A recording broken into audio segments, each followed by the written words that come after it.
Durso, vou te colocar uma questão pra gente ir para os finalmentes, que talvez ela seja até opinativa, e aí você pode ver como você quer responder isso. O Elon Musk acatou a pedidos similares ao do STF em vários países. Na Turquia e na Índia, pelo menos. Então. Ele removeu o conteúdo do Twitter, a ordem a mando da justiça turca e da indiana. O que torna isso diferente no Brasil? Por que aqui não? Porque o Elon Musk não decidiu descumprir as decisões judiciais no Brasil porque ele é defensor da liberdade de expressão. Porque aqui, comprar essa briga interessa politicamente a ele. É só por isso.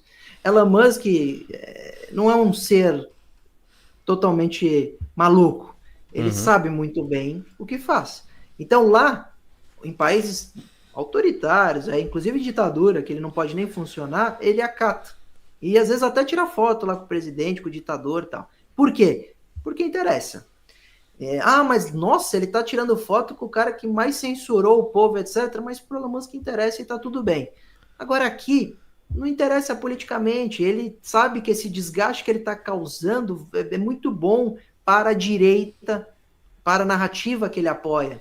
Realmente, falando politicamente, para ele não interessava cumprir a decisão judicial aqui, porque vale a pena. Como eu falei, tinham dois caminhos. Ou ele fazer o Supremo ceder a ele, porque ele manteve, não cumpria e o Supremo não suspendia, ou ele fazia o Supremo banir a sua plataforma e ele vinha com toda a força dizendo, tá vendo? Estão me censurando no momento em que o partido que está no poder é de esquerda, está virando uma ditadura, tal, e a narrativa cola muito bem. Então Elon Musk, e já está mais do que na cara, eu não estou falando bobagem, ele já falou lá nos Estados Unidos que ele é de extrema direita, de direita, por causa do filho, por causa de que ele apoia o Trump e não quer saber. Inclusive foi convidado para ser um ministro lá do governo do Trump. Então ele tem interesses políticos. Se ele tem interesse político, se ele veio aqui no último governo e apoiou o Bolsonaro, etc., a gente tem que olhar aos olhos críticos que isso interfere na decisão de Elon Musk. Então, por que ele cumpre decisões de países muito autoritários e ditaduras pelo mundo e agora aqui decidiu não cumprir? Porque aqui não interessava cumprir para a sua posição política nesse momento. E esse mesmo microscópio tem que ser lançado sobre as outras, sobre a Meta, sobre a Blue Sky, sobre o poder que essas redes sociais têm de criar algoritmos, de selecionar conteúdos, permitir quem entra, quem sai. É um grande poder que tem que estar sob a vigilância de todos nós. Eu queria te ouvir também, Ayoub, sobre essa questão da regulação, do ponto de vista, né, de quem está do lado, quem está operando ali a questão da internet. Como é que você acha, né, o que você considera desse tipo de regulação, ser importante ou não no Brasil? Ela é importante, se faz necessária para um ordenamento da sociedade, como o Durso falou.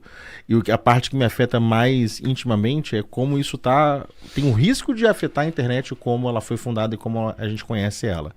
Então ela é uma rede global, livre, qualquer pessoa pode se conectar nela.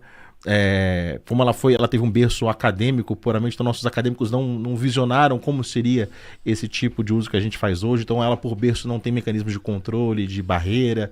Até quando a gente vai investigar esses casos que a gente discutiu agora, não é desenhado para ser dessa forma. Se a gente for comparar o que a gente tinha antes, que era rede de telefonia não existe uma VPN. Você consegue saber quem ligou para quem, por qual duração, existe a escuta telefônica que as autoridades fazem. Então a outra grande rede que seria de telefonia não tem nenhum desses recursos que a internet de nascença tem. Então o que a gente tem que ter cuidado não tolir a internet ao ponto de ser uma obra irreconhecível, de que alguns dos benefícios, dos poderes que a internet tem, não sejam jogados fora por conta desse tipo de debate ou desse tipo de combate. Então a gente tem que ganhar mais controle e ganhar a validade das leis para proteger as pessoas e a sociedade, sem descaracterizar a internet de forma que ela fique irreconhecível, de que ela não seja mais essa rede em que qualquer pessoa possa acessar, que ela não seja mais essa rede em que a gente não se comunique globalmente.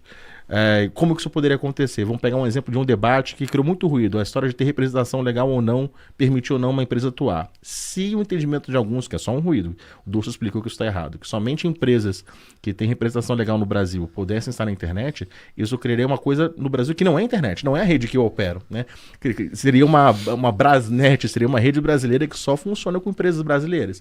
Isso é uma descaracterização muito perigosa.